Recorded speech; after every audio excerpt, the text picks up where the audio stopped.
മാനനീയ സഹോദരി സഹോദരങ്ങൾക്ക് ക്രിസ്തുയേശുവിൻ്റെ നാമത്തിൽ എൻ്റെ സ്നേഹവന്ദനങ്ങൾ അറിയിക്കുന്നു. ഈ ഒരു നല്ല അവസരം തന്നതിന് സാക്ഷി അപ്പോളജറ്റിക്സും അതിൻ്റെ കൂടെ പ്രവർത്തിക്കുന്ന ആൾക്കാരോടും എൻ്റെ ഹാർദമായ നന്ദി ആദ്യം തന്നെ രേഖപ്പെടുത്തുന്നു. മാത്രമല്ല ഈ ഒരു അവസരത്തിൽ ഇങ്ങനൊരു പ്രോഗ്രാം കണ്ടക്ട് ചെയ്യുവാനും ഇവിടെ വന്ന് പങ്കെടുക്കുവാൻ പറ്റിയതിലും ദൈവത്തിനും ഞാൻ നന്ദി. I am thankful for God as well, to God as well. എൻ്റെ പേര് ആശിഷ്. ആക്ച്വലി ഞാൻ ജനിച്ചതും വളർന്നതും കേരളത്തിലല്ല. അപ്പം ഈ മലയാളം ചെറിയൊരു പ്രശ്നമുണ്ട്. വലിയ പ്രശ്നമില്ല, എഴുതാനും വായിക്കാനും അറിയത്തില്ല, പക്ഷെ സംസാരിക്കുന്നതിൽ വലിയ പ്രശ്നമില്ല. എങ്കിലും ചില സമയത്ത് നമ്മൾ ഇങ്ങനത്തെ പബ്ലിക് ടോക്കിനൊക്കെ പോകുമ്പം ഒരു ചെറിയൊരു ഹെസിറ്റേഷനും ഒക്കെ ഉണ്ടാകാറുണ്ട്. സോ നിങ്ങളെല്ലാവരും ശ്രദ്ധിച്ചിരിക്കുക. ഞാൻ പരമാവധി നല്ല മലയാളത്തിൽ തന്നെ ഇത് കമ്മ്യൂണിക്കേറ്റ് ചെയ്യാൻ ശ്രമിക്കാം. ഇനി അഥവാ തെറ്റുകളും എല്ലാം ഉണ്ടായാൽ നിങ്ങൾ ദയവായി ക്ഷമിക്കണം വാക്കുകളിൽ. ഇന്ന് ഞാൻ അവതരിപ്പിക്കാൻ പോകുന്ന പേപ്പറിൻ്റെ പേര്, title Bible and democracy. Democracy, ജനാധിപത്യം എന്ന് നമ്മൾ കേൾക്കുമ്പോൾ ആദ്യമായി നമ്മുടെ ചിന്ത പോകുന്നത് ഗ്രീസിലേക്കാണ്, ഏതൻസിലേക്കാണ്. നമ്മുടെ എല്ലാവരുടെയും മനസ്സിൽ ഇങ്ങനൊരു ആശയം കിടപ്പുണ്ട്. ഗ്രീസിലാണ് അല്ലെങ്കിൽ ഏതൻസിലാണ് ആദ്യമായിട്ട് ഡെമോക്രസി പ്രാക്ടീസ് ചെയ്തത്. ഡെമോക്രസി എന്ന വാക്കിൻ്റെ അർത്ഥം തന്നെ demos, that means people, and kratos means rule. Demos എന്ന് പറഞ്ഞാൽ ജനങ്ങൾ, കാർട്ടോസ് എന്ന് പറഞ്ഞാൽ അവരുടെ റൂൾ, ദെയർ റൂൾ, റൈറ്റ്, അവരുടെ രാജ്യം, അങ്ങനെ വേണമെങ്കിൽ നമുക്കതിനെ ട്രാൻസ്ലേറ്റ് ചെയ്യാം. ബൈബിളിൽ ഈ സിമിലറായിട്ടുള്ള ഒരു പേര് തന്നെ ഉണ്ട്, Nikodemos. Niko means conqueror, demos means people. So the word Nikodemos means conqueror of the people. ഞാൻ പറഞ്ഞല്ലോ, ആദ്യം തന്നെ നമ്മുടെ ചിന്ത പോകുന്നത് ഗ്രീസിലേക്കാണ്. ഗ്രീക്കിലാണ് അല്ലെങ്കിൽ ഗ്രീസിലാണ്, യവനായ ചിന്തയിലാണ് ഡെമോക്രസി എന്നുള്ള ആശയം പൊട്ടിപ്പുറപ്പെട്ട് വന്നെന്നാണ് നമ്മൾ വിശ്വസിക്കുന്നത്. ഇത് സത്യം പറഞ്ഞു കഴിഞ്ഞാൽ ഒരു മോഡേൺ മിത്താണ്, ഒരു മോഡേൺ ലൈ ആണ്. ഇതിന് കുറച്ച് ബേസിസ് ഉണ്ട്, എന്നാലും ഇത് പൂർണ്ണമായി ശരിയല്ല. ഇതിനെ പോപ്പുലറൈസ് ചെയ്തത് വളരെ ഫേമസ് ആയിട്ടുള്ള ഒരു ഹിസ്റ്റോറിയൻ ഫിലോസഫർ വിൽ ഡ്യൂറാൻ്റ് ആണ്. വിൽ ഡ്യൂറൻറ്റിനെ കുറിച്ച് കേൾക്കാത്ത ചുരുക്കം ചില ആൾക്കാരേ ഉള്ളല്ലോ. സ്റ്റോറി ഓഫ് ഫിലോസഫി വായിച്ചിട്ടില്ലെങ്കിൽ you must read that book. He's a very prolific thinker of the 20th century. പക്ഷെ അദ്ദേഹമാണ് ഇങ്ങനൊരു ചിന്തയെ പോപ്പുലറൈസ് ചെയ്തത്. അതായത് ഗ്രീസിലാണ് ഡെമോക്രസി ആദ്യമായിട്ട് പ്രാക്ടീസ് ചെയ്തത്. പക്ഷേ ഓഫ് കോഴ്സ് ഗ്രീസിൽ കുറേ ഏർലി ഐഡിയാസ്, ജനാധിപത്യത്തിൻ്റെ കുറേ ഐഡിയാസ് ഗ്രീസിലുണ്ടായിരുന്നു. പക്ഷേ ഈ ഐഡിയാസ് ഇന്ന് നമ്മൾ കാണുന്ന ഡെമോക്രസിയുടെ ഫൗണ്ടേഷൻ അല്ല. ഇന്ന് നമ്മൾ കാണുന്ന ഡെമോക്രസി, ഇന്ന് നമ്മൾ അനുഭവിക്കുന്ന ജനാധിപത്യത്തിൻ്റെ ഫൗണ്ടേഷൻ ബൈബിളാണ്, വിശുദ്ധ വേദപുസ്തകമാണ്. അത് പറഞ്ഞാൽ മാത്രം പോരല്ലോ, അത് തെളിയിക്കും കൂടെ വേണ്ടേ. അപ്പോൾ ഒന്നൊന്നായിട്ട് നമുക്കിതിനെ ഒന്ന് നോക്കാം. ഈ ഗ്രീക്ക് ഡെമോക്രസി അല്ലെങ്കിൽ എത്തേനിയൻ ഡെമോക്രസി എന്ന് പറയുന്നത്, അത് ഏതൻസിലുള്ള ഫ്രീ മെൻ, അവിടുത്തെ സിറ്റിസൻസിന് മാത്രം വോട്ട് ചെയ്യാൻ പറ്റുന്നൊരു സിസ്റ്റമായിരുന്നു. അവിടുത്തെ പൗരന്മാർക്ക് മാത്രം ഓപ്പൺ ആയിട്ടുള്ളൊരു സിസ്റ്റമായിരുന്നു. അപ്പോൾ നിങ്ങൾ ചോദിക്കും, ആരാണ് അവിടുത്തെ പൗരന്മാർ? ഇപ്പം നമ്മളെല്ലാവരും ഇന്ത്യ രാജ്യത്തിൻ്റെ പൗരന്മാരാണ്. ഇവിടെ വെളിയിൽ നടക്കുന്ന എല്ലാവരും ഇന്ത്യ രാജ്യത്തിൻ്റെ പൗരന്മാരാണ്, അല്ലേ? ആരും പൗരനല്ലാതിരിക്കുന്നില്ല. We are all naturalised citizens. നമ്മൾ ജന്മം കൊണ്ട് തന്നെ നമ്മൾ ഈ രാജ്യത്തിൻ്റെ പൗരനായി തീരുക. പക്ഷേ ഏതൻസിൽ അങ്ങനെയല്ല.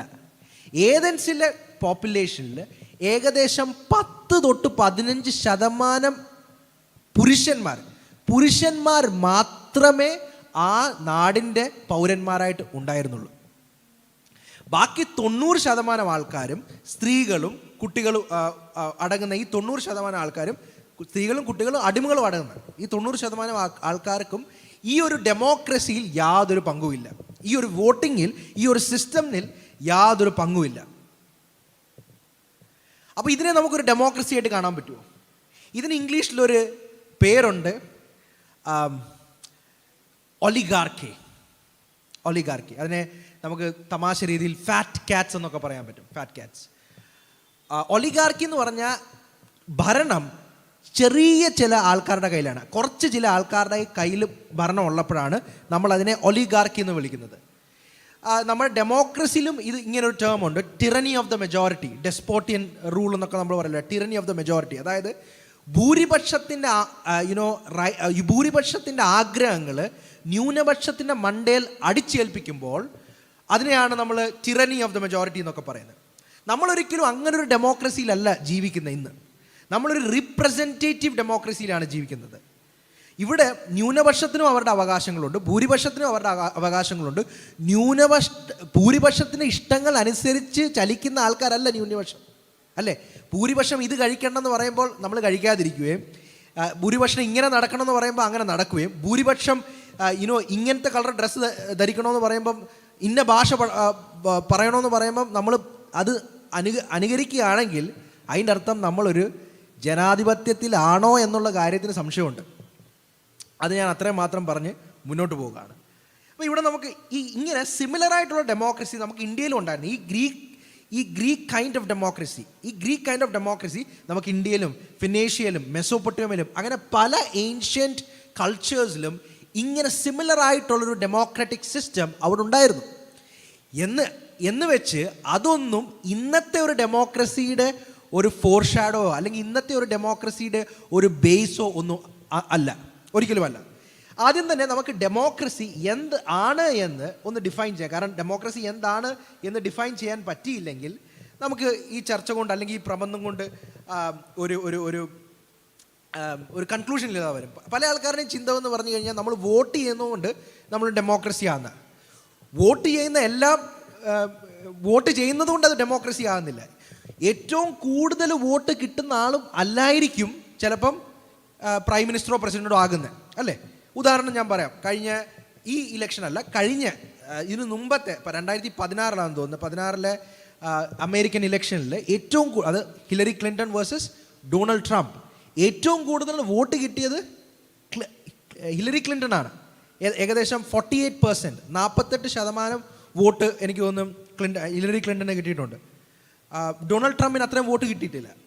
പക്ഷേ പ്രസിഡന്റ് ആയത് ഡൊണാൾഡ് ട്രംപ്. അതിനെയാണ് നമ്മൾ റീപ്രസെൻറ്റേറ്റീവ് ഡെമോക്രസി എന്ന് വിളിക്കുന്നത്. ഇപ്പോഴും നമ്മളൊരു ഇലക്ഷൻ്റെ നടുക്കാണല്ലോ, അല്ലേ? അപ്പം ഈ സിസ്റ്റം എങ്ങനെ വർക്ക് ചെയ്യുന്നെന്ന് എനിക്ക് നിങ്ങളോട് പറഞ്ഞ് അത് കംപ്ലീറ്റ്ലി ഇത് ചെയ്യേണ്ട ആവശ്യമില്ല. രണ്ടാമത്തെ കാര്യം, അതിനുള്ള സമയമില്ല. നമ്മൾ ഇന്ന് ജീവിക്കുന്ന ഈ ഒരു നാടെന്ന് പറഞ്ഞു കഴിഞ്ഞാൽ, അല്ലെങ്കിൽ ഈ ഒരു ലോകം എന്ന് പറഞ്ഞാൽ അതൊരു റീപ്രസെൻറ്റേറ്റീവ് ഡെമോക്രസി, കൂടുതൽ ഒരു റീപ്രസെൻറ്റേറ്റീവ് ഡെമോക്രസി ഫോളോ ചെയ്യുന്ന ഒരു കാര്യമാണ്. അപ്പോൾ എന്താണ് democracy? Larry diamond, who is an American political sociologist and a leading scholar of contemporary democratic study and senior fellow at Hoover Institution, he defines democracy. അദ്ദേഹം ഒരു പൊളിറ്റിക്കൽ സയൻറ്റിസ്റ്റ് ആണ്. അദ്ദേഹം ഡെമോക്രസിയെ ഡിഫൈൻ ചെയ്യുന്നത് a political system for choosing and replacing the government through free and fair election. Free and fair election. ഇത് നമ്മൾ കുറച്ച് ചർച്ച ചെയ്യേണ്ട കാര്യം തന്നെയാണ്. പക്ഷേ ഇപ്പോൾ നമ്മളതിന് ചെയ്യുന്നില്ല. നമ്മുടെ ഈ ഒരു സിസ്റ്റത്തിൽ നാം ഒരു ഫ്രീ ആൻഡ് ഫെയർ ഇലക്ഷനാണോ കണ്ടക്ട് ചെയ്യുന്നത്? നമ്മുടെ രാജ്യത്ത് ഫ്രീ ഫെയർ ഇലക്ഷൻ ആകാൻ വേണ്ടിയിട്ടാണ് നമ്മുടെ ഇലക്ഷൻ കമ്മീഷൻ ഉള്ളതും പല റെഗുലേഷൻസും ചെയ്യുന്നതും പല നിയമങ്ങളും ഉള്ളതും. ഇതിനൊക്കെ ഈ ഒരു ട്രാൻസ്പെറൻസിക്ക് വേണ്ടിയാണ്.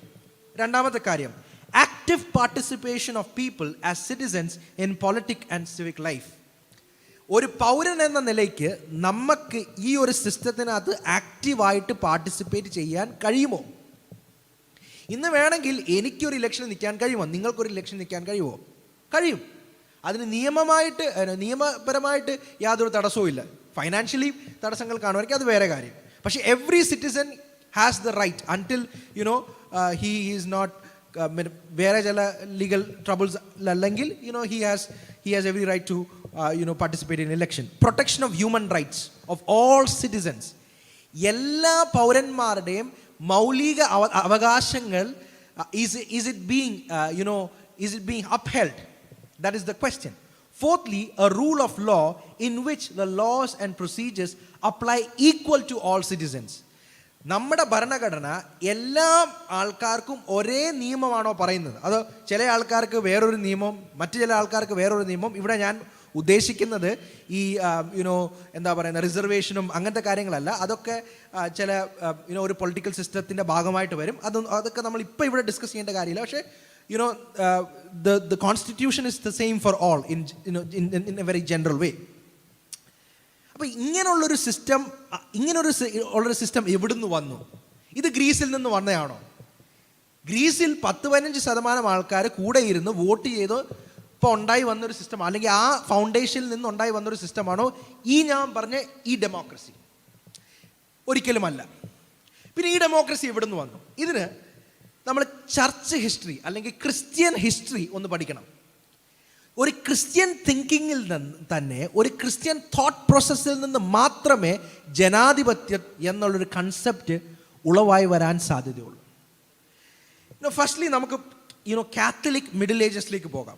പ്രൊട്ടസ്റ്റന്റിസം ഒക്കെ തുടങ്ങുന്നതിന് മുമ്പ്, മാർട്ടിൻ ലൂതറിന് മുമ്പ്, when Catholic church was relevant in Europe. നമുക്കറിയാമല്ലോ how Christianity spread across Europe.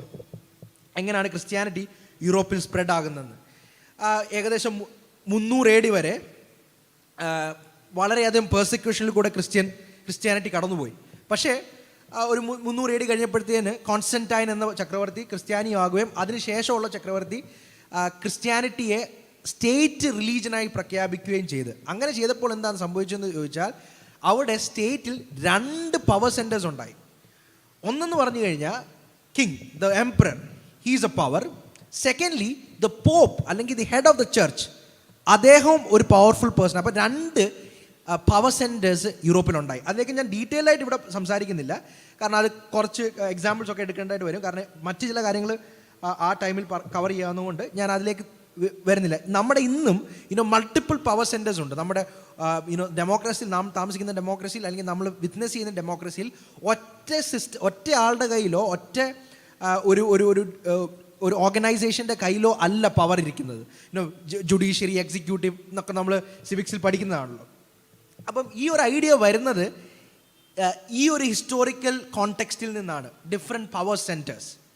Now come to representative democracy. ഞാൻ പറഞ്ഞല്ലോ റിപ്രസെൻറ്റേറ്റീവ് ഡെമോക്രസി എന്താ. ഇന്ന് നമ്മൾ ഒരിക്കലും വെറുതെ ഒരു റെഫറൻഡം ഇട്ട് ഒരു ലീഡറിനെ തിരഞ്ഞെടുക്കുകയല്ല, അല്ലേ? നമ്മൾ ഓരോ കോൺസ്റ്റിറ്റ്യുവൻസിയിലും വോട്ട് ചെയ്ത് അവിടുന്ന് ഒരു MLA ചൂസ് ചെയ്ത് അല്ലെങ്കിൽ ഒരു MP ചൂസ് ചെയ്ത് അങ്ങനെ വരുന്നൊരു പാർട്ടി, അതിനകത്ത് മെജോറിറ്റിയുള്ള പാർട്ടി, അവർ തീരുമാനിച്ച് ഒരാളെ അതായത് നമ്മൾ ഡയറക്റ്റ്ലി നമ്മുടെ CM-നെ ചൂസ് ചെയ്യുമല്ല, അല്ലെങ്കിൽ നമ്മൾ ഡയറക്റ്റ്ലി നമ്മുടെ പ്രൈം മിനിസ്റ്റർ. ഇത് കുറച്ചുകൂടെ നമ്മുടെ പാർലമെൻ്ററി ഡെമോക്രസി ആയതുകൊണ്ട് കുറച്ചുകൂടെ കോംപ്ലക്സ് ആയിരിക്കും. പക്ഷേ ഒരു പ്രസിഡൻഷ്യൽ ഡെമോക്രസി ആണെങ്കിൽ കുറച്ചുകൂടെ സിമ്പിളാണ്. കാരണം എന്താണെന്ന് ചോദിച്ചു കഴിഞ്ഞാൽ അവിടെ ഇലക്ടോറൽസ് ആണ്. ഇപ്പം ട്രംപിന് വേണ്ടി വോട്ട് ചെയ്യുന്ന ആൾക്കാർ ട്രംപിന് വേണ്ടി അല്ല വോട്ട് ചെയ്യുന്നത്. അവർ വോട്ട് ചെയ്യുന്നത് അവിടുത്തെ ആ ഇലക്ടോറൽ കോളേജിന് വേണ്ടിയിട്ടാണ്.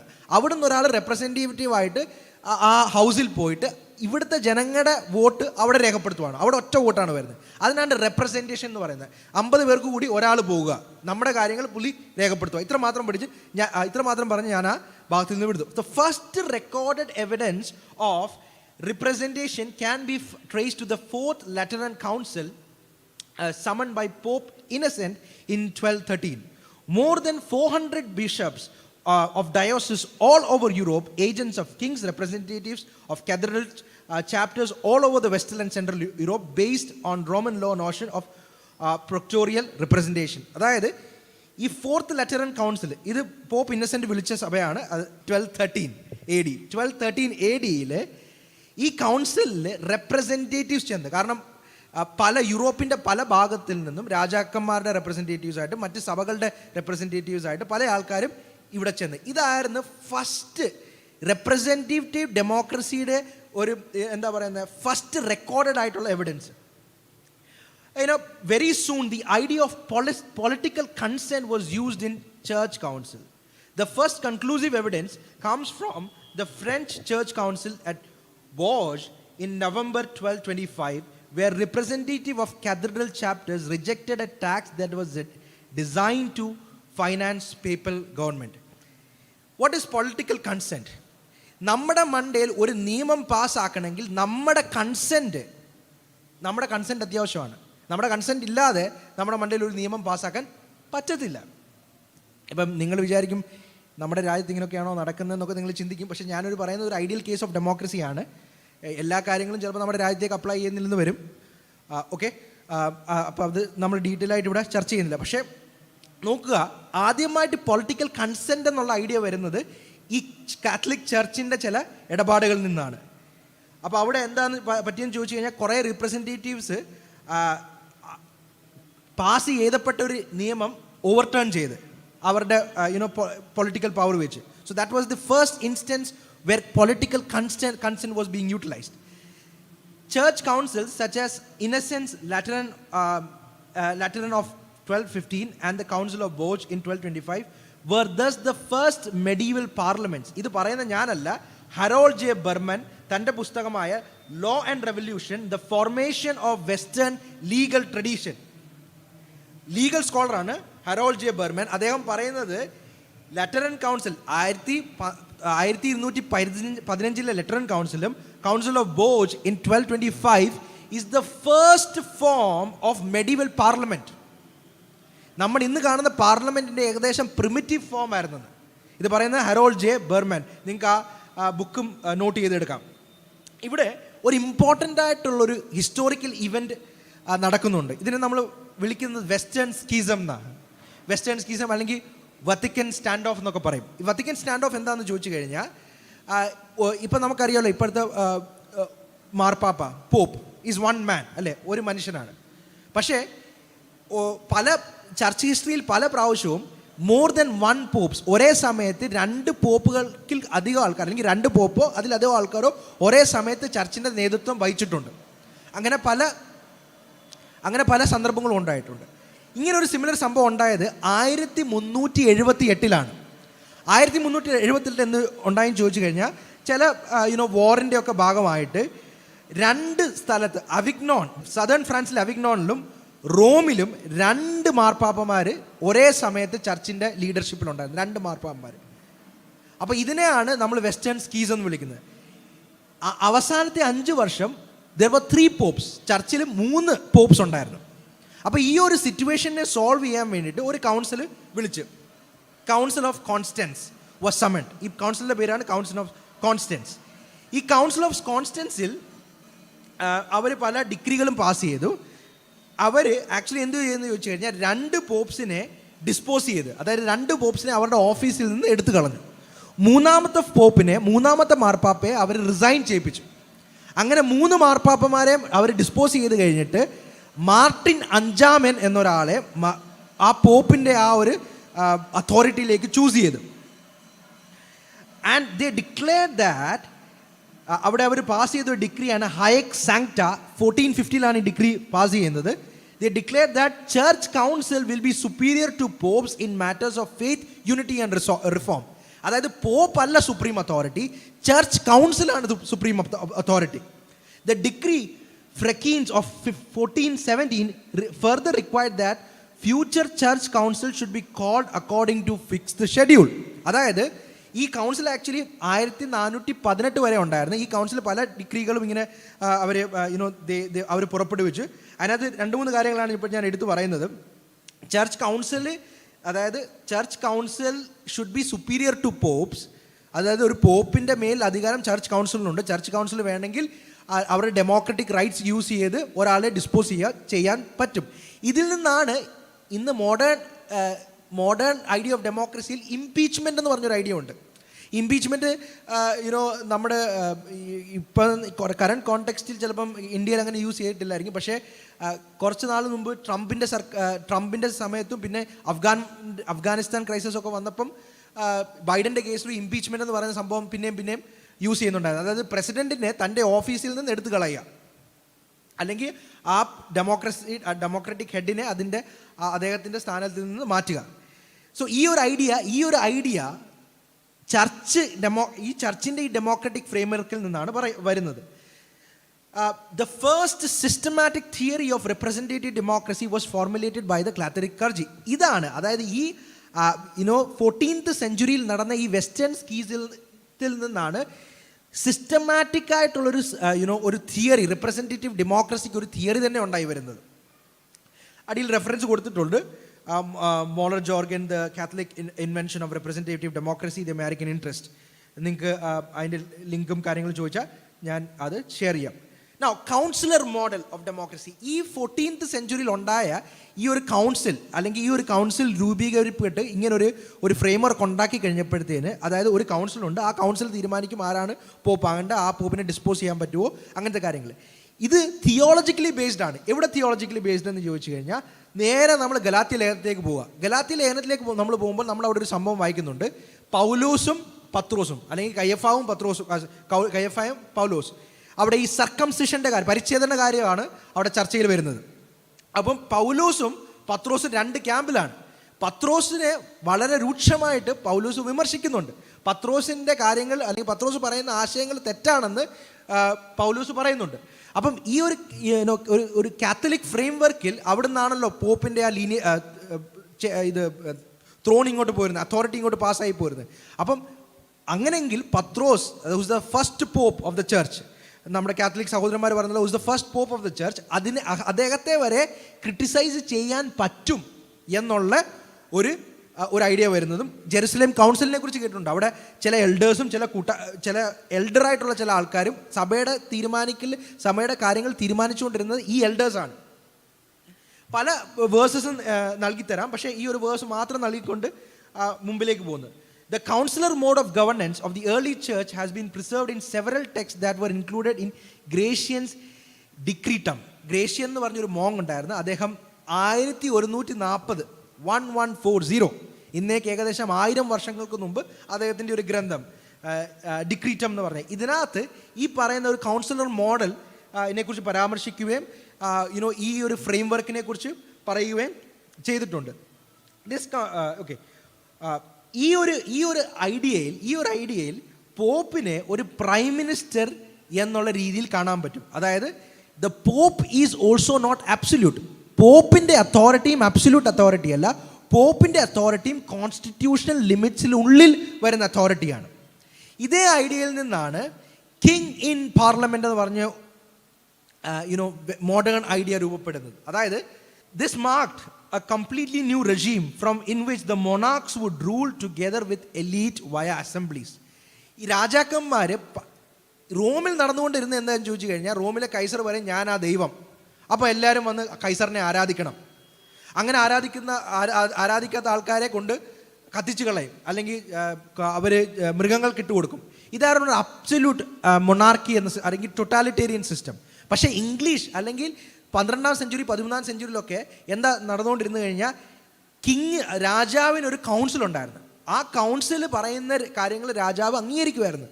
ശരിയാ, ഇത് നമ്മൾ രാജാക്കന്മാരുടെ പുസ്തകത്തിന് ദാവീദിനെ കുറിച്ച് വായിക്കുമ്പോൾ പല ഇങ്ങനത്തെ സംഭവങ്ങൾ വായിക്കുന്നതാണ്. അഹിത്തോഫേൽ ഡേവിഡിൻ്റെ ഒരു കൗൺസിലറായിരുന്നു അല്ലേ. നാഥാൻ പ്രവാചകൻ ദാവീദ് രാജാവായിരുന്നെങ്കിലും ദാവീദ് കുറ്റം ചെയ്തപ്പോൾ അത് കുറ്റമാണെന്ന് വിളിച്ചു പറഞ്ഞു. അപ്പോൾ ഈ ഒരു ഐഡിയ വരുന്നത് തന്നെ ബൈബിളിൽ നിന്നാണ്. കിങ്ങിന് ഒരു കൗൺസിൽ വേണം, ആ കൗൺസിൽ എന്താണ് നിർദ്ദേശിക്കുന്നത് അതിന് പ്രകാരം ആ രാജാവും മുന്നോട്ടുള്ള കാര്യങ്ങൾ ചെയ്യുക. ഇത് നമ്മുടെ ഇന്ത്യയിലും അക്ബറിനെ കുറിച്ചൊക്കെ പഠിക്കുമ്പോൾ നമ്മൾ അദ്ദേഹത്തിൻ്റെ കോർട്ടിൽ നടന്ന കാര്യങ്ങളൊക്കെ നമ്മൾ പഠിക്കാറും വായിക്കാറും ഉണ്ട്. അപ്പോൾ ഈ ഒരു ഐഡിയ വരുന്നത് തന്നെ ബൈബിളിൽ നിന്നാണ്. ഈ ബൈബിളിലുള്ള ഐഡിയ ആണ് ഈ ചർച്ച് ഡെവലപ്പ് ചെയ്തെടുക്കുകയും ഈ ചർച്ച് ഇത് ഡെവലപ്പ് ചെയ്തെടുക്കുമ്പോൾ മറ്റുള്ള ഇംഗ്ലണ്ട്, ഫ്രാൻസ്, ഹംഗറി, ജർമ്മനിയിലെ വ്യത്യസ്തമായ സ്റ്റേറ്റുകൾ ഇവരെല്ലാം ഈ ഒരു ഐഡിയയെ ഉൾക്കൊണ്ട്. പക്ഷേ ഇന്നും ഡെമോക്രസി വന്നിട്ടില്ല. ഇന്നേക്ക് 1000 വർഷം മുമ്പ് ഡെമോക്രസി വന്നിട്ടില്ല. എന്നാണ് ഡെമോക്രസി വന്നത്? ഡെമോക്രസി വന്നിട്ട് ഏകദേശം 100-200 വർഷമേ ആയിട്ടുള്ളൂ അല്ലേ. ഇവിടെ ഒരു ചാർട്ട് ഇട്ടിട്ടുണ്ട്, സ്ലൈഡ് നമ്പർ 7. ആ ചാർട്ടിലേക്ക് നമ്മൾ പോവുകയാണെങ്കിൽ 1800-കളിൽ ഇന്നേക്ക് 200 വർഷം മുമ്പ് ഏകദേശം 4% രാജ്യങ്ങളെ ഡെമോക്രറ്റിക് ആയിട്ടുള്ളൂ. 4%. അപ്പോൾ അവിടെ ഏറ്റവും നിങ്ങളുടെ ലെഫ്റ്റ് കോർണറിൽ നിങ്ങൾ നോക്കുവാണെങ്കിൽ ദാറ്റ് ഈസ് 1800. ആ ബ്ലൂ കാണുന്ന കൺട്രീസാണ്, ആ ബ്ലൂയിൽ കാണുന്ന കൺട്രീസാണ് ഡെമോക്രറ്റിക് കൺട്രീസ്. ആ ഓറഞ്ചിൽ കാണുന്ന കൺട്രീസാണ് നോൺ ഡെമോക്രറ്റിക് കൺട്രീസ്. എന്നാൽ ഇന്ന് 2020 കണക്കാണ് ഞാൻ പറയുന്നത്. 2020-ൽ 63% രാജ്യങ്ങളും ഡെമോക്രറ്റിക് ആണ്. 63% രാജ്യങ്ങൾ ഡെമോക്രറ്റിക് ആണ്. ഈ 200 വർഷം കൊണ്ട്, ഈ 200 വർഷമൊന്നും പറയാൻ പറ്റില്ല. ആക്ച്വലി ആ 100 വർഷത്തിലാണ് അത് ഭയങ്കര ഒരു ഇൻക്രീസിലേക്ക് പോകുന്നത്. നിങ്ങൾ അവിടെ നോക്കിക്കഴിഞ്ഞാൽ ആ ഗ്രാഫിൻ്റെ റൈറ്റ് സൈഡിലേക്ക് വരുമ്പോൾ ഒരു ഡിപ്പ് വന്നിട്ട് അത് പെട്ടെന്നൊന്ന് ഇൻക്രീസ് ആകുന്നുണ്ട്. അത് ഈ 1948 കഴിഞ്ഞിട്ടാണ്. 1948-ലാണ് ഇന്ത്യ ഉൾപ്പെടെ പല രാജ്യങ്ങൾക്ക് സ്വാതന്ത്ര്യം കിട്ടുന്നത്. അപ്പം ഈ 200 വർഷം കൊണ്ട് എന്താണ് സംഭവിച്ചത്? ഈ 200 വർഷം എന്താണ് ഇന്നുകൊണ്ട് ഇത്രയ്ക്ക് ഇമ്പോർട്ടൻ്റ് ആയത്? ഇതിനെ നമുക്കൊന്ന് മനസ്സിലാക്കണമെങ്കിൽ നമ്മൾ 4 waves ഓഫ് ഡെമോക്രസി, ഇത് സാമുവൽ ഹട്ടിങ്ടൺ എന്ന് പറഞ്ഞ പൊളിറ്റിക്കൽ സയൻറ്റിസ്റ്റ് 1993 പബ്ലിഷ് ചെയ്തൊരു പേപ്പറിൽ ബേസ്ഡ് ആണ്. അദ്ദേഹം പറയുന്നൊരു കാര്യം, 1828 മുതൽ 1926 വരെ, ഫ്രം 1828 to 1926, ഏകദേശം നിങ്ങൾ കണക്ക് കൂടി ഏകദേശം ഒരു 100 years ആണ് approximately. That is known as the first wave of democratisation. First wave of democratisation എന്ന് പറഞ്ഞു കഴിഞ്ഞാൽ ആദ്യത്തെ, അതായത് പല കൺട്രീസും ആദ്യമായിട്ട് ഡെമോക്രസിയിലേക്ക് പോവുക. ആദ്യത്തെ വേവിൽ ഡെമോക്രാറ്റിക് ആയിട്ടുള്ള എല്ലാ കൺട്രീസും പ്രൊട്ടസ്റ്റന്റ് കൺട്രീസാണ്. ആദ്യത്തെ വേവിൽ അതായത് ഈ 100 വർഷത്തിൽ ഏതൊക്കെ കൺട്രീസ് ഡെമോക്രസി അല്ലെങ്കിൽ ജനാധിപത്യം സ്വീകരിച്ചിട്ടുണ്ടോ അതെല്ലാം പ്രൊട്ടസ്റ്റന്റ് കൺട്രീസാണ്. ഇൻ ദ സെക്കൻഡ് വേവ്, രണ്ടാമത്തെ വേവ് നടക്കുന്നത് 1943 മുതൽ 1962 വരെ. ഇവിടെയാണ് നമ്മുടെ രാജ്യമൊക്കെ വരുന്നത്. They were all primarily Protestant. അപ്പോൾ ഈ ആദ്യത്തെ കൺട്രീസ് എന്ന് പറഞ്ഞാൽ ഡെൻമാർക്ക് ഉണ്ടാകാം, ഫ്രാൻസ് ഉണ്ടാകാം, ജർമ്മനി ഉണ്ടാകാം, അങ്ങനെ പല കൺട്രീസും ഉണ്ട്. ഈ ചില കൺട്രീസും ഇറ്റലിയൊക്കെ പോലുള്ള കൺട്രീസൊക്കെ ഡെമോക്രാറ്റിക് ആയിട്ട് പിന്നെ അവരൊരു ഡിക്റ്റേറ്റർഷിപ്പിലേക്ക് പോയിട്ടുണ്ട്. നിങ്ങൾ ഹിസ്റ്ററി പഠിച്ചാൽ അറിയാം, അവർ ഡെമോക്രാറ്റിക് കൺട്രി ആയി, പക്ഷേ പിന്നീട് അവർ പിന്നെയും ഡിക്റ്റേറ്റർഷിപ്പിലേക്ക് പോയി, പിന്നീട് അവർ പിന്നെയും ഡെമോക്രസിയിലേക്ക് തിരിച്ചു വന്നു. അതിനെയാണ് റിവേഴ്സ് വേവ് എന്ന് പറയുന്നത്. സോ ഫസ്റ്റ് വേവിൽ എല്ലാ കൺട്രീസും ഡെമോക്രാറ്റിക്. സെക്കൻഡ് വേവിൽ പ്രൈമർലി പ്രൊട്ടസ്റ്റന്റ് കൺട്രീസ്, പിന്നെ കാത്തലിക് കൺട്രീസ്, പിന്നെ ഫാർ ഈസ്റ്റേൺ കൺട്രീസ്, പിന്നെ നമ്മളെപ്പോലെ ചില കൺട്രീസ്. ഇൻ തേർഡ് വേവ്, മൂന്നാമത്തെ wave 1974 to 1988, Catholic and Orthodox countries became democratic, പിന്നെ മറ്റ് ചില സെക്യുലർ കൺട്രീസ്. നമ്മളിപ്പം നമ്മുടെ കൺട്രീസിനെ കുറിച്ച് പറയുമ്പോഴും അത് വേറെ ഒരു ടോപ്പിക്കാണ്. നമ്മുടെ ഈ ഐഡിയാസ് വരുന്നത് തന്നെ ഒരു പ്രൊട്ടസ്റ്റന്റ് തിങ്കിങ്ങിൽ നിന്നാണ്. അല്ലെങ്കിൽ ഒരിക്കലും ഇന്ത്യ ഒരു ഡെമോക്രാറ്റിക് കൺട്രി ആകേണ്ട കൺട്രി അല്ല. ഇന്ത്യ ഒരു India would be a saffron Pakistan to be precise. അതായത് നമ്മുടെ പ്യുവർ കൾച്ചർ, നമ്മുടെ ആ ഇന്ത്യൻ വേ ഓഫ് തിങ്കിങ്ങിൽ ഒരിക്കലും നമ്മുടെ നാട് ഭരിക്കേണ്ട ക്ഷത്രിയർ മാത്രമാണ്, അല്ലാതെ ബാക്കിയുള്ള ആൾക്കാരല്ല, മറ്റുള്ള ആൾക്കാരല്ല ഭരിക്കുന്നത്. അതാണ് നമ്മുടെ തിങ്കിങ്. പക്ഷെ അങ്ങനെയാണോ നമ്മുടെ നാട്ടിൽ നടക്കുന്നത്? അല്ല. നമ്മുടെ കോൺസ്റ്റിറ്റ്യൂഷൻ തന്നെ ബേസ് ചെയ്തേക്കുന്ന ഈ ക്രിസ്ത്യൻ ഐഡിയാസിലാണ്. മുന്നോട്ട് പോകുമ്പോൾ സ്ലൈഡ് നമ്പർ 9 ആ ചാർട്ട് ഞാൻ രേഖപ്പെടുത്തിയിട്ടുണ്ട്. United States, France, Britain, Canada, Italy and Argentina, ഇങ്ങനെ 29 കൺട്രീസാണ് ആദ്യത്തെ വേവ് ഓഫ് ഡെമോക്രസിയിൽ ഡെമോക്രാറ്റിക് ആകുന്നത്. United States around 19th century, France, Britain, Canada, ഇവരൊക്കെ ഡെമോക്രാറ്റിക് കൺട്രീസ് ആകുന്നത്. ഇതെല്ലാം പ്രൊട്ടസ്റ്റന്റ് കൺട്രീസാണ്. ഇതിനകത്ത് ഒറ്റ നോൺ പ്രൊട്ടസ്റ്റന്റ് കൺട്രീസ് പോലും ഇല്ല. അതിൻ്റെ അർത്ഥം there is a correlation between religious orientation and ability to democratise. അതായത് എല്ലാ കൺട്രീസും പ്രൊട്ടസ്റ്റന്റ് ആണെങ്കിൽ അതിൻ്റെ അർത്ഥം എന്താണ്? ആദ്യം ഡെമോക്രറ്റൈസ് ആയ എല്ലാ കൺട്രീസും പ്രൊട്ടസ്റ്റന്റ് ആണെങ്കിൽ ഇത് രണ്ടും തമ്മിൽ, അതായത് പ്രൊട്ടസ്റ്റന്റിസവും ഡെമോക്രസിയും തമ്മിൽ എന്തോ ഒരു കോറിലേഷൻ കാണുന്നുണ്ട്. നമ്മൾ സമറൈസ് ചെയ്യുവാണെങ്കിൽ ഈ ഒരു കണക്ക് ഇതിനകത്ത് നമ്മൾ വിചാരിക്കുന്ന പോലെ എല്ലാ കൺട്രീസും അതിനൊരു സ്കെയിൽ, ഒരു പർട്ടിക്കുലർ പോയിന്റ് ഉണ്ട്. ആ പോയിന്റിൽ വെച്ചാണ് ഒരു കൺട്രി ഡെമോക്രാറ്റിക് ആണോ ഫോൾസ് ഡെമോക്രാറ്റിക് ആണോ എന്നൊക്കെ തീരുമാനിക്കും. ഇപ്പോൾ ചൈന പോലുള്ള കൺട്രീസൊക്കെ അവിടെ വോട്ടിംഗ് നടക്കുന്നുണ്ടെന്ന് വെച്ചാൽ അത് ഡെമോക്രാറ്റിക് കൺട്രി ആകുന്നില്ല കേട്ടോ. അപ്പോൾ നമ്മൾ ഉദ്ദേശിക്കുന്ന എല്ലാ കൺട്രീസും ഡെമോക്രാറ്റിക് ആണോ എന്നില്ല, ചില ഫാക്ടേഴ്സ് മീറ്റ് ചെയ്യുന്ന കൺട്രിയാണ് ഇവർ ഇവാലുവേറ്റ് ചെയ്യുന്നത്. ഓക്കെ 88 ഡെമോക്രസിയെ നമ്മൾ അനലൈസ് ചെയ്യുമ്പം 79 ഓർ മോർ, ദാറ്റ് ഈസ് 90% കൂടുതൽ ക്രിസ്ത്യൻസ് ഉള്ള കൺട്രീസാണ് 79 ഔട്ട് ഓഫ് 88 കൺട്രീസ്. 88 കൺട്രീസിൽ ഏകദേശം 79 കൺട്രീസ് 90% കൂടുതലും മെജോറിറ്റി ക്രിസ്ത്യൻസ് ആണ്. 1 ജൂയിഷ് ഡെമോക്രസി, യഹൂദ democracy 1. 7 democracies that have far eastern religion in majority. Mauritius and South Korea, Christians make up second of the largest segment. ഇതിനകത്തും മൊറേഷ്യസും സൗത്ത് കൊറിയയിൽ സെക്കൻഡ് ലാർജസ്റ്റ് പോപ്പുലേഷൻ ക്രിസ്ത്യൻ പോപ്പുലേഷനാണ്. ഇനി കേൾക്കുക, Mali is the only real free country democratic that has majority Muslim population. Majority Muslim population ഉള്ള ഒറ്റ കൺട്രിയെ purely democratic ആയിട്ടുള്ള അത് മാലിയാണ്. അപ്പം മറ്റ് ചില മുസ്ലിം മെജോറിറ്റി കൺട്രീസും ഡെമോക്രാറ്റിക് ആണെന്ന് പറയുമായിരിക്കും, പക്ഷേ ഡെമോക്രാറ്റിക് അല്ല. Kenneth A Bollen, professor of sociology at University of North Carolina, അദ്ദേഹം പറയുന്നതാണ്, the greater the proportion of population that is Protestant, the higher the level of democracy. Protestant population കൂടുതലാണെങ്കിൽ democracy ആകാനുള്ള ചാൻസും കൂടുതലാണ്, അല്ലെങ്കിൽ the level of democracy is greater. എവിടെയാണ് ഈ ground കിടക്കുന്നത്? യുനോ, എവിടെ നിന്നാണ് ഈ ഐഡിയ വരുന്നത്? എവിടെ നിന്നാണ് ഈ idea of equality, fraternity and freedom and brotherhood എവിടെ നിന്നാണ് വരുന്നത്? ഫ്രഞ്ച് റെവല്യൂഷൻ എന്നാണ് വരുന്നത്. നമ്മുടെ ചില നിരീശ്വരവാദി സുഹൃത്തുക്കളുണ്ട്, ചരിത്രവും അറിയത്തില്ല, ഇതിഹാസവും അറിയത്തില്ല, ബൈബിളും അറിയത്തില്ല, മതവും അറിയത്തില്ല, ഒന്നും അറിയത്തില്ല. പക്ഷേ അവർക്ക് അറിയാവുന്നൊരു കാര്യമാണ് ഇതൊന്നും ബൈബിളിൽ നിന്ന് അല്ല വന്നത്. അതവർക്കറിയാം. അതെങ്ങനെ അറിയാം? അതിന് തെളിവുകളൊന്നും വേണ്ട, അതവരുടെ വിശ്വാസമാണ്. അവർ പറയുന്നത് ഫ്രഞ്ച് റെവല്യൂഷൻ എന്നാണ് ഇതെല്ലാം വന്നത്. ഈ ഫ്രഞ്ച് റെവല്യൂഷൻ ബിഗ് ബാങ് പോലെ ഒരു ദിവസം പൊട്ടിപ്പുറപ്പെട്ടതാണോ? അല്ല. ഫ്രഞ്ച് റെവല്യൂഷനുള്ള ഐഡിയാസ് ഇന്ന് ഗ്രൗണ്ട് കിടക്കുന്ന വേറെ എവിടെയാണ്, അല്ലേ? അതവർ മനസ്സിലാക്കുന്നില്ല. ഈ എഴുത്തുകാരുടെ ഇവർ ഇൻഫ്ലുവൻസ് ആയത് എവിടെ നിന്നാണ്? പ്രൊട്ടസ്റ്റന്റ് റിഫോർമേഷനിൽ നിന്നാണ് ഇൻഫ്ലുവൻസ് ആയത്. പ്രൊട്ടസ്റ്റന്റ് റിഫോമേഴ്സ് ഇൻഫ്ലുവൻസ് ആകുന്നത് അതിനു മുമ്പ് ജീവിച്ചിരുന്ന വിശുദ്ധന്മാരായ കാത്തലിക് ക്ലർജിയുടെ റൈറ്റിങ്സിൽ നിന്നാണ്. ബൈബിൾ വായിക്കുകയും ഇതുപോലെ പല ആൾക്കാരുടെ റൈറ്റിങ്സിൽ നിന്നാണ്. അല്ലാതെ ഒറ്റ ഒരു ദിവസം ഒരു ഐഡിയ വന്ന് ഒരു റെവല്യൂഷൻ ഉണ്ടായിത്തീരുമല്ല. ഇതിൻ്റെ ഗ്രൗണ്ട് കിടക്കുന്ന എവിടെയാണ്? Firstly Bible, rule of law. ഇന്ന് നമ്മൾ ഈ കാണുന്നത് നമ്മുടെ ഈ കോൺസ്റ്റിറ്റ്യൂഷനൊക്കെ ഉണ്ടല്ലോ, ഈ കോൺസ്റ്റിറ്റ്യൂഷൻ നമ്മളെല്ലാവരും ആ കോൺസ്റ്റിറ്റ്യൂഷന് വിധേയപ്പെട്ട് ജീവിക്കണം, അല്ലേ? ഈ ഒരു ഐഡിയ എവിടെ നിന്നാണ് വരുന്നത്? ഈ ഒരു ഐഡിയ വരുന്നത് ബൈബിളിൽ നിന്നാണ്. കാരണം ബൈബിൾ മാത്രമേ ഒരു ട്രാൻസെൻഡൻറ്റ് ലോയെക്കുറിച്ച് സംസാരിക്കുന്നുള്ളൂ. ദൈവം നൽകിക്കൊടുത്ത ഒരു ലോ, ആ ലോയിനെ കുറിച്ച് ബൈബിൾ മാത്രമേ സംസാരിക്കുന്നുള്ളൂ. മറ്റ് ലീഗൽ സിസ്റ്റംസ് ഉണ്ട്, വേറെ ലീഗൽ സിസ്റ്റംസ് ഉണ്ട്, അമിരമിസ് കോഡ് ഉണ്ട്, അതിനു മുമ്പ് ലീഗൽ സിസ്റ്റംസ് ഉണ്ടാക്കിയിട്ടുണ്ട്. പക്ഷേ ബൈബിളിൽ മാത്രമേ ദൈവം കൊടുത്തൊരു നിയമം, അങ്ങനെ ഒരു ഐഡിയ വരുന്നുണ്ട്. അതുകൊണ്ട് തന്നെ James Madison the 4th president of united സ്റ്റേറ്റ്സിൻ്റെ 4ാമത്തെ പ്രസിഡന്റും he was also one of the founding fathers. അദ്ദേഹം പറയുന്നത്, we have staked the whole future of American civilization upon the capacity of each and every one of us to govern ourselves according to the 10 commandments.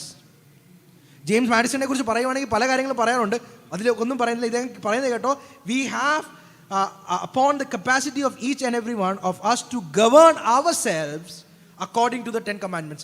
Okay, grounding for democracy. The idea of kingship is from God, and that king is not divine deity but rather a chosen servant to serve the people. ഇവിടെ എന്താണ് പറയുന്നതെന്ന് ചോദിച്ചു കഴിഞ്ഞാൽ, ഞാൻ പറഞ്ഞല്ലോ, Kaiser എന്ന് പറഞ്ഞാൽ Kaiser ദൈവമാണ്. കൈസർ അവരുടെ ഒരു ഐഡലായിട്ട് അവർ ആരാധിക്കണം. പക്ഷേ ക്രിസ്തീയ ചിന്തയിലേക്ക് വരുമ്പോൾ കിങ് എന്ന് പറഞ്ഞാൽ ദൈവം നിയമിച്ച ഒരാളാണ്.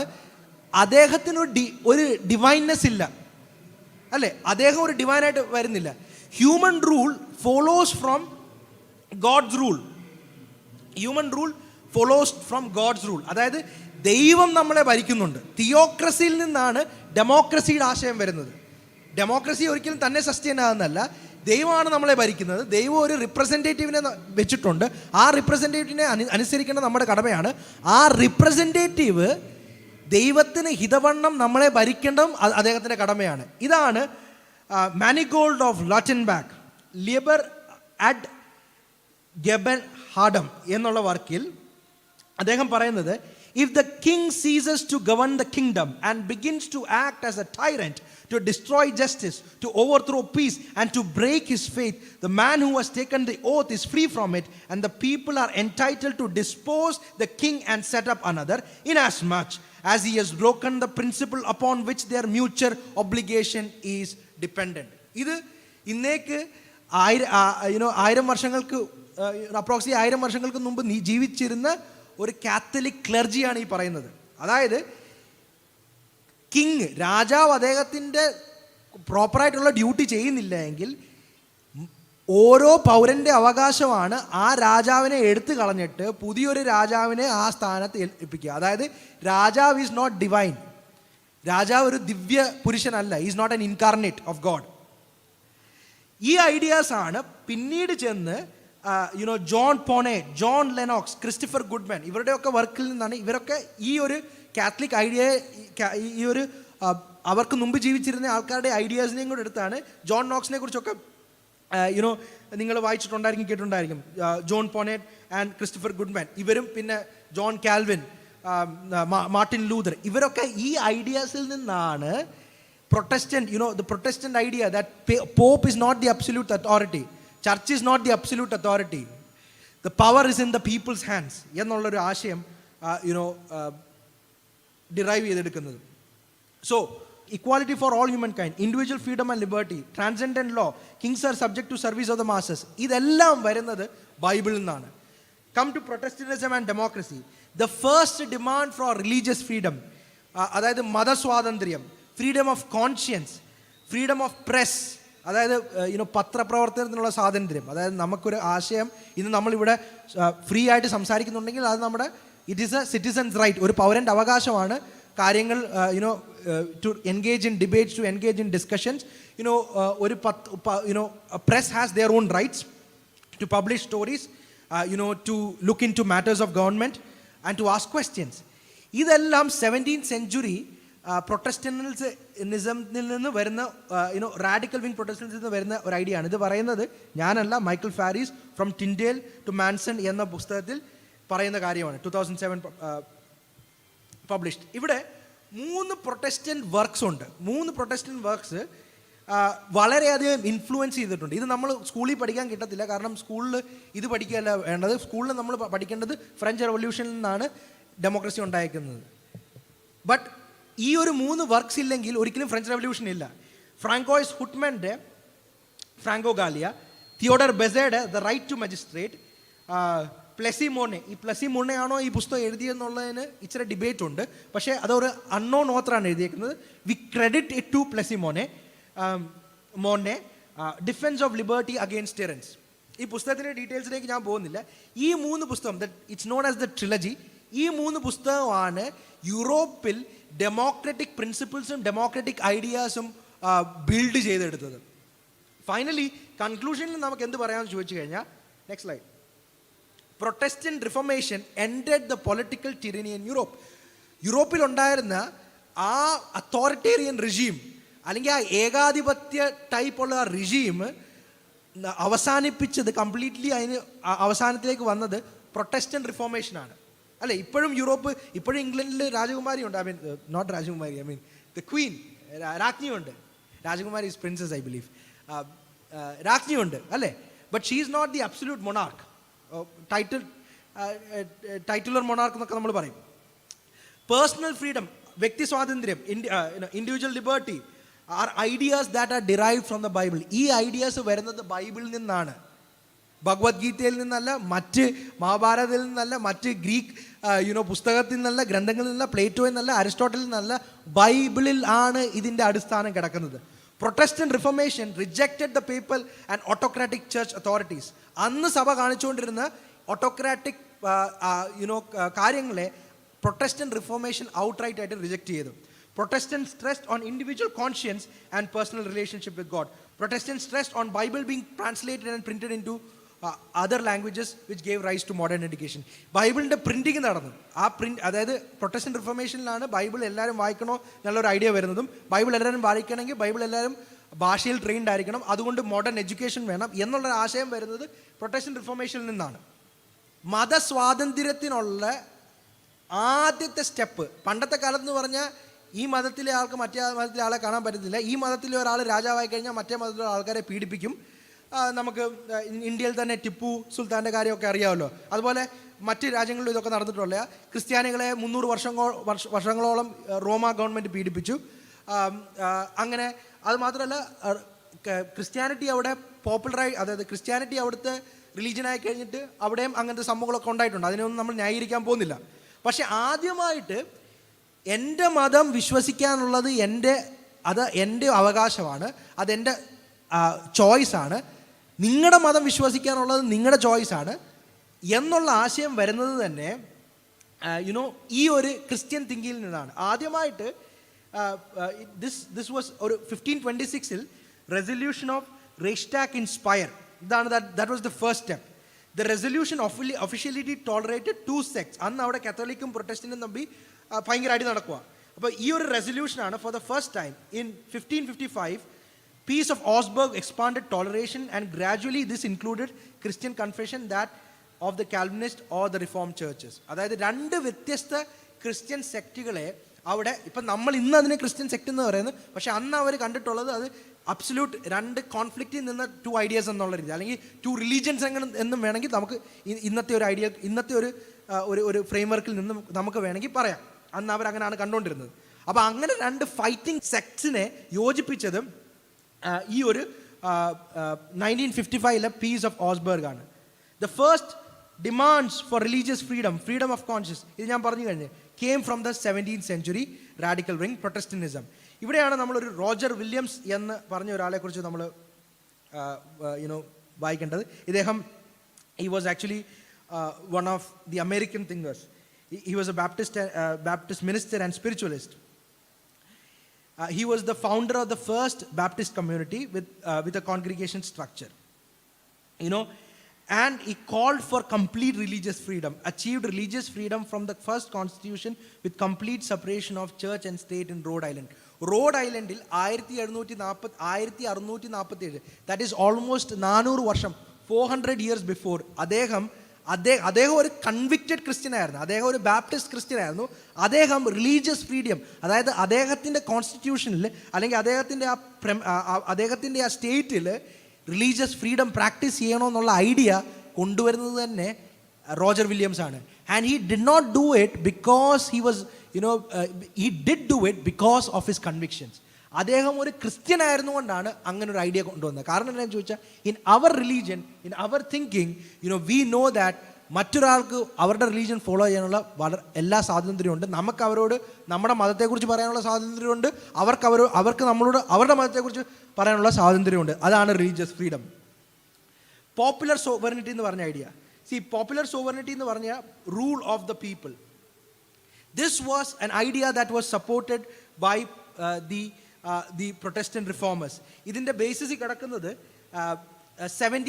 Deuteronomy 17 verse 14 to 15 ആണ്.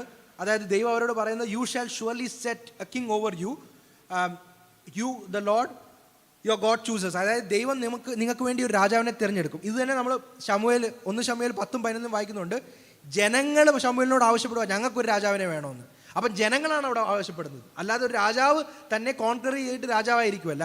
That is sovereignty of the people.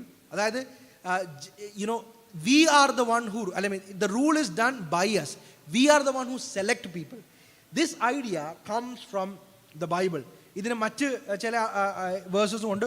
1 പത്രോസ് 2:9 പറയുന്നുണ്ട്, പ്രീസ്റ്റ്ഹുഡ് ഓഫ് ഓൾ ബിലീവേഴ്സ്. അതായത് എല്ലാ ബിലീവേഴ്സിൻ്റെ, എല്ലാ വിശ്വാസികളും ഒരു രാജകീയ പുരോഹിത വർഗം എന്ന് പറയുന്നുണ്ടല്ലോ. അപ്പം നമ്മളെല്ലാവരും ഒരുപോലാണ്. The prime minister is the first among equals. ഈക്വലുകളിൽ തുല്യമായിട്ടുള്ള ആൾക്കാരിൽ ആദ്യം നിൽക്കുന്ന ആളാണ് പ്രൈം മിനിസ്റ്റർ, അത്രേ ഉള്ളൂ. അല്ലെങ്കിൽ രാജാവ്, അല്ലെങ്കിൽ ആ രാജ്യത്തിൻ്റെ ഹെഡ്. ലാസ്റ്റ് ഒരു പേപ്പറും കൂടെ കോട്ട് ചെയ്ത് മാത്രം നിങ്ങൾക്ക് ഈ പേപ്പർ ഫ്രീ ആയിട്ട് വായിക്കാം ഇൻ്റർനെറ്റിൽ. റോബർട്ട് ഡി വുഡ്ബറിയുടെ missionary roots of liberal democracy. അദ്ദേഹം പറയുന്നത് കൺവേർഷണറി പ്രൊട്ടസ്റ്റന്റിസമാണ്. അതായത് ഈ ഐഡിയാസ് യൂറോപ്പിൽ നടന്ന് ഈ ഐഡിയാസും കൊണ്ട് കൊളോണിയലൈസേഷൻ്റെ സമയത്ത് മിഷണറിമാർ ഏഷ്യയിലും ആഫ്രിക്കയിലും ലാറ്റിൻ അമേരിക്കയിലും പോയി ആൾക്കാരെ കൺവേർട്ട് ചെയ്യാൻ തുടങ്ങി. കൺവേർട്ട് ചെയ്തപ്പം ഈ ഐഡിയാസ് സ്പ്രെഡായി. ഈ ഐഡിയാസ് എന്ന് പറയുമ്പോഴത്തേന് എല്ലാവരും വായിക്കണം, എല്ലാവരും പഠിക്കണം, സോഷ്യൽ റിഫോംസ് ഉണ്ടാവണം, അങ്ങനെ പല ഐഡിയാസ് ഉണ്ട് അതിനകത്ത്. ഞാൻ ജസ്റ്റ് സിംപ്ലിഫൈ ചെയ്ത് പറയുകയാണ്. ഇക്കണോമിക് ഡെവലപ്മെൻറ്റ്, ഇത് ഞാൻ if you go to the next slide, അതിനകത്ത് കൃത്യമായിട്ട് പറയുന്നുണ്ട് religious liberty, economic development, mass education, mass printing, civil society, colonial reforms, pre independence political parties. ഈ ഐഡിയാസ് എല്ലാം വരുന്നത് is coming from Protestant ideas. ഇതിനെക്കുറിച്ച് ഞാൻ കൂടുതൽ പറയുന്നില്ല, കാരണം എനിക്ക് തോന്നുന്നു എനിക്ക് മുമ്പ് സംസാരിച്ച എൽദോസ് ബ്രദറും ഡോക്ടർ വിനിൽ പോൾ സാറും ഇവിടെ സംസാരിച്ചപ്പോൾ ഈ പല കാര്യങ്ങളും പറയുന്നത് ഞാൻ കേട്ടായിരുന്നു. അതുകൊണ്ട് ഞാൻ അതിലേക്ക് വരുന്നില്ല. ഇവിടെ അങ്ങനെ ബൈബിൾ ട്രാൻസ്ലേഷൻ ഉണ്ടായി ഇന്ന് എല്ലാം പറയുന്നത് കേട്ടായിരുന്നു. ഇനി നിങ്ങൾ അത് കേട്ടില്ലെങ്കിൽ സാക്ഷിയുടെ തന്നെ ചാനലിൽ ഇഷ്ടംപോലെ വീഡിയോസ് അതിനെക്കുറിച്ച് മാത്രമുണ്ട്, നിങ്ങൾക്ക് അത് കേൾക്കാവുന്നതാണ്. സോ ഇവിടെ റോബർട്ട് ഡി വുഡ്ബറി പറയുന്നത്, അല്ലെങ്കിൽ അദ്ദേഹത്തിൻ്റെ വർക്കിൽ നിന്ന് വളരെ എവിഡൻ്റ് ആണ് that it is because of conversionary Protestantism, development and spread of religious liberty happened, mass education happened, mass printing happened, newspaper, voluntary organization, colonial reforms, and thereby this led to the foundation of modern stable democracy. ഇന്നത്തെ ജനാധിപത്യത്തിന് അടിത്തറയായിട്ട് കിടക്കുന്നത് ബൈബിളാണ്. It is the church history and the church decisions that were based upon the Bible. And from there, the Protestant Reformation. And from there, the conversionary Protestantism, that is converting people to Christianity and enlightening them to the Word of God. അതാണ് ഇന്നത്തെ ജനാധിപത്യത്തിൻ്റെ അടിസ്ഥാനം. Greek ചിന്തയല്ല, French revolution അല്ല, മറ്റു കാര്യങ്ങളല്ല. Bible is at the foundation. Benjamin Rush, founding father, he says, the only means of establishing and perpetuating our republican forms of government in the universal education is the universal education of our youth in the principle of Christianity by the means of the Bible. എവിടെ നിന്നാണ് യുദ്ധങ്ങൾ പുറപ്പെട്ടത്? ഞാൻ ഈ ഒരു point കൂടെ പറഞ്ഞ് മാത്രം നിർത്താം. 1948 യുദ്ധം, 1914 യുദ്ധം, വേൾഡ് വാർ, നമ്മുടെ കഴിഞ്ഞ 100 വർഷങ്ങളിൽ മാനവിക ചരിത്രം കണ്ടതിൽ തന്നെ ഏറ്റവും ക്രൂരമായിട്ടുള്ള യുദ്ധങ്ങൾ നടന്നത്. ജനകോടികളാണ് മരിച്ചു വീണത്, അല്ലേ? യഹൂദന്മാരെ പീഡിപ്പിച്ചു, അങ്ങനെ പല സെക്റ്റിലുള്ള ആൾക്കാരെ പീഡിപ്പിച്ചു, പല രാജ്യത്തുള്ള ആൾക്കാരെ പീഡിപ്പിച്ചു, അവരെല്ലാം കൊന്നു കളഞ്ഞു. ഇതെല്ലാം ചെയ്തത് ആരാ? ഇതെല്ലാം ചെയ്തത് മണ്ടന്മാരല്ല, ഇതെല്ലാം ചെയ്തത് പഠിത്തവും വിവരമുള്ള ആൾക്കാരാണ്. ഇതെല്ലാം ഇന്നും ചെയ്യുന്നത് എൻജിനീയേഴ്സും ഡോക്ടേഴ്സുമാണ്. ഇവർക്കെല്ലാം പഠിത്തവും വിവരമുണ്ട്. ആക്ച്വലി എനിക്ക് തോന്നുന്നു വിക്ടർ ഫ്രാങ്കലാണ് പറഞ്ഞത്, എക്സാക്ട് ഫ്രേസ് ഞാൻ മറന്നുപോയി.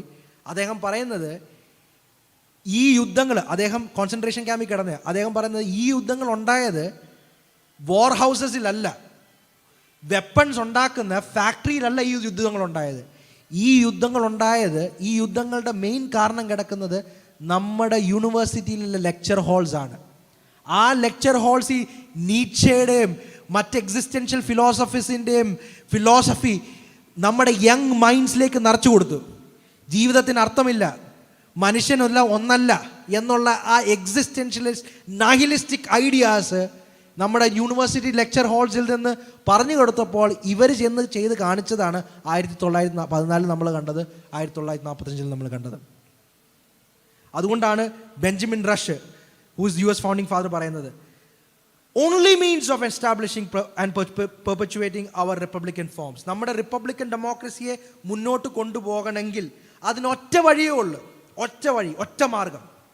That is universal education of our youth in the principles of Christianity by the means of the Bible.